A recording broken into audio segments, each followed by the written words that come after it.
Hello hi, कैसे हैं आप सब। सो ये वीडियो होने वाला है leg workout for beginners.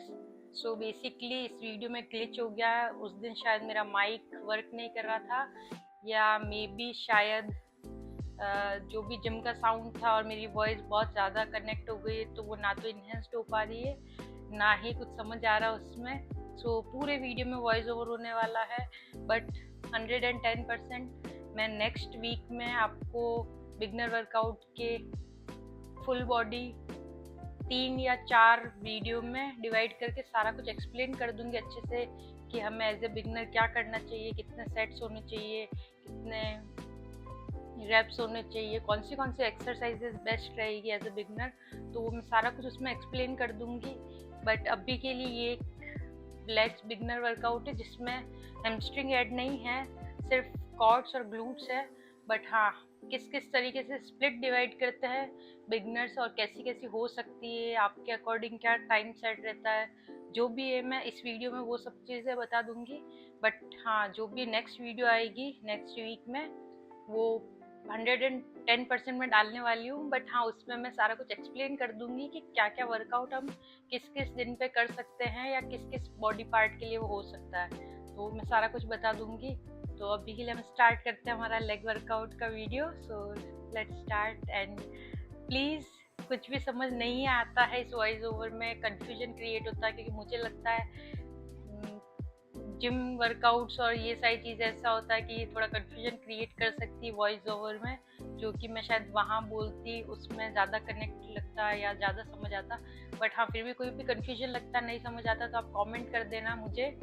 And मैं 110% नेक्स्ट वीक में सारा कुछ अच्छे से शूट करके फिर से डालूंगी, जिसमें मैं उसी टाइम चेक कर लूँगी कोई ग्लिच तो नहीं आ रहा है। मैंने सीरियसली कुछ भी चेक नहीं किया था, शूट करती गई। एंड जब मैं एडिट करने बैठी तो मुझे पता पड़ा कि सब मेजड हो गया है। बट हाँ, मैं नेक्स्ट टाइम से ध्यान रखूँगी। अभी के लिए हम स्टार्ट करते हैं हमारा ये व्लॉग। So let's start. अब हम स्टार्ट करेंगे हमारा लेग बिगनर वर्कआउट। तो बेसिकली सबसे पहले आपको ध्यान रखना है कि आपका वार्म अप और कूल डाउन हमेशा अच्छे से होना चाहिए। इवन आप लेग वर्कआउट कर रहे हैं, चेस्ट हो गया, बैक हो गया, शोल्डर, आर्म्स, कुछ भी हो गया, अगर आप अपना वार्म अप और कूल डाउन अच्छे से नहीं करते हैं तो मे बी इन फ्यूचर या कुछ टाइम में आपको इंजरी होने के चांसेस रहेंगे, क्योंकि बॉडी को ओपन अप होना ज़रूरी है और वर्कआउट के बाद भी कूल डाउन बहुत ज़रूरी है। उससे आपको इंजरी नहीं होती और आप सेफली लाइफ लॉन्ग कोई भी स्पोर्ट हो गया या जिम का वर्कआउट हो गया आप अच्छे से कर सकते हैं। तो सबसे पहले हम स्टार्ट करेंगे लेग स्विंग से। और आप कैसे भी वर्कआउट वार्म अप कर सकते हैं, जैसा भी आपको रूटीन है या आपको पता है जो भी। मैं हमेशा लेग स्विंग कर लेती हूँ, फिर मैं थोड़ा सा हिप ओपनर कर लेती हूँ और लेग को बोथ साइड स्विंग करती हूँ वो भी, और सिंगल लेग भी करती हूँ ताकि अच्छे से लेग्स मेरे जाग जाए, उन्हें पता हो। इवन आप फॉर्म रोलर भी घुमा सकते हैं अगर किसी को ज़रूरत है तो। मैं बहुत बार यूज़ करती हूँ, बहुत बार नहीं करती हूँ। एंड प्लीज़, मैंने मेरी इस वीडियो में स्लाइडर्स पहन रखे हैं।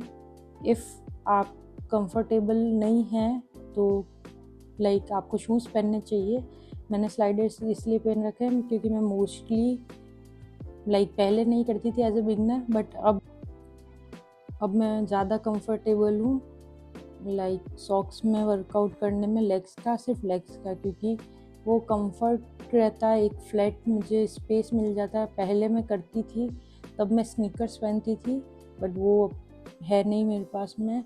सो आई प्रेफर कि मैं विदाउट शूज़ करूँ, वो उससे मुझे स्टेबिलिटी अच्छी मिल जाती है। मेरा एक पॉस्चर बोल लो, या मैं ग्राउंड से बहुत स्टिक फील करती हूँ, so that's why I use this. तो मैं स्लाइडर्स हमेशा वर्कआउट के टाइम हटा देती हूँ। तो प्लीज़ आप ये चीज़ ना करें कि स्लाइडर पहन के वर्कआउट कर रहे हैं, कोई भी इंजरी हो सकती है। सो बी सेफ और हमेशा बहुत सेफ वे में वर्कआउट करें ताकि आप लाइफ लॉन्ग अच्छे से कर सकें। तो एक अच्छे से वार्म अप के बाद मैं हमेशा करती हूँ लेग एक्सटेंशन का एक सेट वार्म अप के लिए, ताकि और लेग्स ओपन हो जाए। तो आपको ज़रूरत नहीं एज अ बिगनर कि वार्म अप करके मेन सेट बाद में करें, आप दोनों चीज़ें साथ में भी कर सकते हैं चाहे तो, या अलग अलग भी कर सकते हैं मेरी तरह। सो आई प्रेफर कि मैं पहले एक वार्म अप लेके दूसरे सेट्स करके फिर इसका मेन सेट लाइक मैं 3rd या 4th एक्सरसाइज के टाइम करती हूँ। तो अभी के लिए हम स्टार्ट करेंगे एक warm up set. Leg extension के टाइम आपको लेग्स पे कोई भी झटका नहीं देना है, आपको काफ़ी स्लो वे में ऊपर ले जाना है ताकि आपके क्वाड्स पे फील आए, और आपको काफ़ी स्लो वे में नीचे लाना है। तो बहुत ज़्यादा कंट्रोल वे में करेंगे, ना ही इतना तेज़ झटका दे के ऊपर जाएंगे जिससे हमारे नी में कोई इंजरी हो जाए, क्योंकि बहुत सारे लोग झटका देते हैं इनिशियल में। मेरे साथ इसमें नहीं होता था, बट हाँ लेग प्रेस में बहुत बार होता था कि मैं थोड़े से पाँव पे झटका दे देती थी, तो वो कभी कभी ऐसा होता है कि हमें इंजरी हो सकती, मे बी नी बैंड हो गया तो पूरी तरह चला ही जाएगा नी। सो बहुत सेफ वर्कआउट करें, क्योंकि ये चीज़ ऐसा नहीं है कि हमें आज ही करनी है, हमेशा करनी है। तो वो आप उसको लाइक ईगो लिफ्टिंग ना करें, बहुत बेसिक सी चीज़ है। जितना स्लो कंट्रोल वे में 6 महीने भी अगर आपने एक अच्छे वेट पे या उसी में आपने चीज़ें अच्छे से करी है, या आपने आपके सेट्स को, रैप को, वर्कआउट को लिखा है, तो आई गारंटी कि आफ्टर 6 मंथ आपकी स्ट्रेंथ अच्छा से बढ़ जाएगी, आपको चीज़ें समझ में आने लग जाएगी।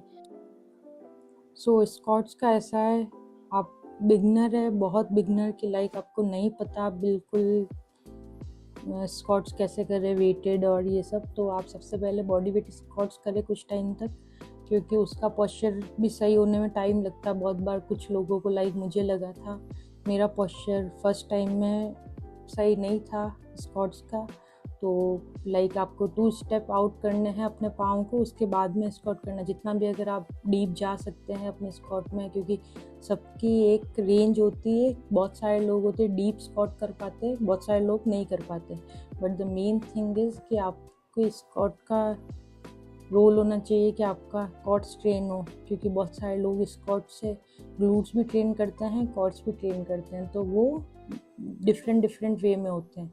अभी के लिए हम बहुत नॉर्मल बेसिक स्क्वाट्स होते हैं वो कर रहे हैं, तो बाकी सारी डिटेल्ड वाली चीज़ें मैं कभी और बताऊंगी। तो अभी के लिए आपको सिर्फ एक बेसिक स्क्वाट्स करने हैं। अगर आप वेटेड कर सकते हैं तो वेरी गुड, एंड नहीं कर सकते हैं तो हम 3 सेट करेंगे 12 रैप के साथ में बॉडी वेट स्क्वाट।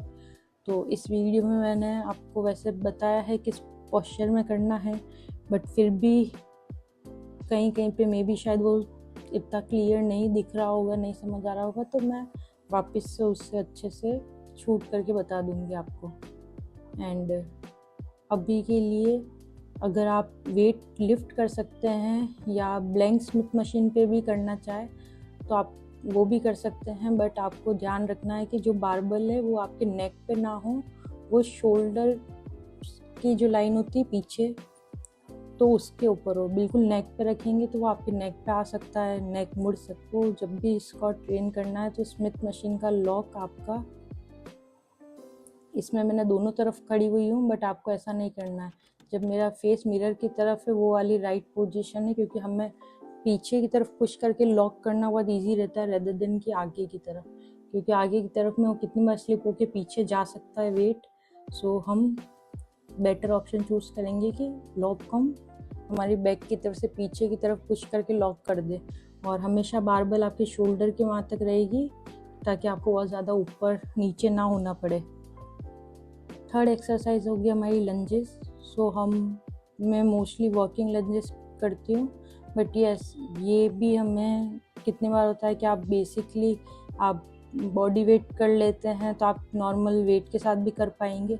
अगर आपसे बॉडी वेट और वेटेड दोनों नहीं होते हैं तो सबसे बेस्ट ऑप्शन आप सिंगल लेग कीजिए, जो कि मैंने इस वीडियो में बता रखा आपको सिर्फ एक बेंच और एक आगे के सपोर्ट के लिए बेंच रखनी है, जिससे आप बहुत स्टेबल फील करेंगे और इनिशियल में एक आपके लिए क्वाड्स ट्रेन हो जाएंगे इससे, और एक आप धीरे धीरे इसमें आप ग्रो करने लग जाएंगे, क्योंकि सिंगल लेग स्ट्रेंथ डेवलप करना भी बहुत बड़ी बात होती है एज अ बिगनर। हमारी 4th एक्सरसाइज की तरफ जाएंगे, वो है काफ रेजेस। तो काफ रेजेस आप बॉडी वेट भी कर सकते हैं, और इफ़ आपको लगता है वेटेड कर सकते हैं तो स्टैंडिंग वेटेड कर सकते हैं। तो बेसिकली इन इनिशियल स्टार्टिंग आप स्टैंडिंग विदाउट वेट भी करेंगे तो आपके काफ्स अच्छे से ट्रेन हो जाएंगे। बस एक आपको एलिवेटेड सरफेस चाहिए जो अच्छा हो, हाइट में और स्टेबल हो। तो हम स्टूल ना लेके ये मैट्स इसलिए रख रहे हैं क्योंकि स्टूल में कितनी बार होता है वो जब आप वेटेड करते हैं ना तो वो पीछे जा सकता है और आपके गिरने के चांसेस हो सकते हैं। तो मैट्स आर बेटर कि इसमें आप पीछे नहीं जाएंगे और आप खड़े रहेंगे। सो ये वाला मैं मैट यूज़ करती हूँ हमेशा इसमें। तो मैट रख के मैं आपको दोनों तरीके से बता देती हूँ कि वेटेड में कैसे करना है, और वेटेड में भी वही सेम रहेगा कि अगर आप बारबल रखते हैं तो आपके नेक पे नहीं रखनी है, उससे नीचे रखनी है। एंड उसके बाद में अगर आप वेटेड में भी जितना वेट आप लिफ्ट कर सकते हो उतना लेना आपको। इसमें भी again I am saying not do any ego lifting जिससे आपको इंजरी हो। बस कोई भी चाहे कितना भी कहे कि नहीं वेट अब इंक्रीज कर लो, ये कर लो, जब तक आपको नहीं लगता है तब तक वेट इंक्रीज नहीं करना है। सिर्फ आपको इनिशियल अपने एक बार पोस्चर पे, वर्कआउट को कंसिस्टेंट बनाने पे ध्यान देना है। तो इसमें मैंने 3 तरह के वेरिएशन बताए, स्ट्रेट लेग, फिर वी लेग फ्रंट में एंड बैक में वी लेग। तो ये 3 तरह के पोस्चर है जिससे हम काफ्स ट्रेन कर सकते हैं। तो आपको काफ्स ट्रेन करते टाइम ये तीनों चीज़ें अगर एक सेट भी तीनों के लगा लिए बॉडी वेट तो आप अच्छे से ट्रेन कर लेंगे और आपको अच्छा सा पम्प भी फील हो जाएगा। 3 सेट 12 रेप्स बहुत इनफ है। सो अब हम स्टार्ट करेंगे हिप थ्रस्ट। तो अभी मैंने 10 kg का बारबल लिया हुआ है, वैसे आप रॉ भी ले सकते ब्लैंक, बट ये 10 kg भी मैंने खुद से रख लिया था। बट हाँ, आपको नहीं रखना, और ये जो मैं जहाँ पे इशारा कर रही हूँ वहाँ पे आपको अपना बैक टिकाना है बेंच पे, एंड फिर आपको 90 डिग्री का एंगल बनाना अपने पाँव से। तो उससे और नीचे जाते हुए स्लो और ऊपर जाते हुए हम ग्लूट्स को स्क्वीज करेंगे जिससे, और 2 सेकंड का होल्ड लेंगे जिससे हमारा मसल अच्छे से टारगेट हो सके और हिट हो सके। तो 3 पार्ट में ग्लूट्स डिवाइडेड है, glute maximus, glute medius and glute minimus. So अभी के लिए इसमें ग्लूट मैक्सिमस, ग्लूटियस मीडियस ये दोनों मसल टारगेट होते हैं एक साथ। और सेकेंडली हम करेंगे एडेक्टर। तो उसके लिए जब में मशीन्स होती है कहीं पर नहीं होती तो हम साइड किक प्रेफर करते हैं केबल पे। बट केबल पे साइड किक इनिशियल में आई डोंट थिंक बिगनर कर पाएंगे, वो थोड़ा हैवी लग सकता है।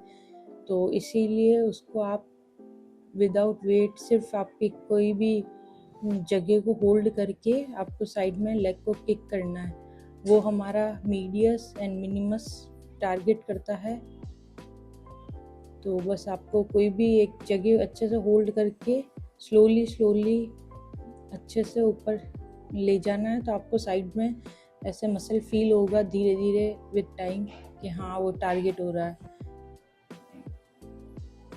एंड थर्ड हम करेंगे केबल किक बैक, जो कि होगी लाइक 45 डिग्री पे आपको पीछे की तरफ किक करना है लेग को, जिससे वो मैक्सिमस और मिनिमस मीडियस भी थोड़ा बहुत ऐसे करके टारगेट करता है। एंड इसमें 4th एक्सरसाइज मैंने शूट नहीं करी, स्टेप अप होता है, उससे भी एक अच्छी तरीके से ग्लूट्स टारगेट हो जाते हैं। बट द थिंग इज़ कि एज अ बिगनर ये 3 एक्सरसाइज बहुत हो जाएगी आपके लिए सीखने के लिए। एंड ग्लूट्स एक बहुत बड़ा पार्ट है ह्यूमन बॉडी का, मसल पार्ट, लार्जेस्ट पार्ट यही होता है। सो इसको ट्रेन करने के लिए भी कोई ऐसा कुछ ज़्यादा नहीं करना है, 3 एक्सरसाइज बिगनर के लिए बहुत इनफ रहेगी। एंड वैसे भी अगर हम इसे क्वाड्स के साथ ट्रेन करते हैं तो वॉकिंग लंजेस और स्क्वाट वो भी ग्लूट्स ट्रेन करते हैं उन्हीं एक्सरसाइज में साथ में। सो हम या तो डिवाइड करेंगे, और अगर हम एक साथ कर रहे हैं तो ये तीनों एक्सरसाइज वॉकिंग लंजेस स्क्वाट्स हम 5 एक्सरसाइज ग्लूट्स के लिए नहीं करेंगे, तब हमें हमारा सेशन और छोटा करना होगा। क्योंकि हर सेशन में 3 से 4 एक्सरसाइज बहुत इनफ रहेगी एज अ बिगनर, और बिगनर क्या वैसे भी बहुत इनफ रहती है अगर आप सिर्फ फिटनेस के लिए नॉर्मल बेसिक अच्छी फिजिक के लिए वर्कआउट कर रहे हैं, टोन दिखने के लिए कर रहे हैं, तो मेरे अकॉर्डिंग इतना बहुत रहता है। एंड बाकी जो भी इंफॉर्मेशन है वो मैं नेक्स्ट वीडियो में अपलोड करूँगी।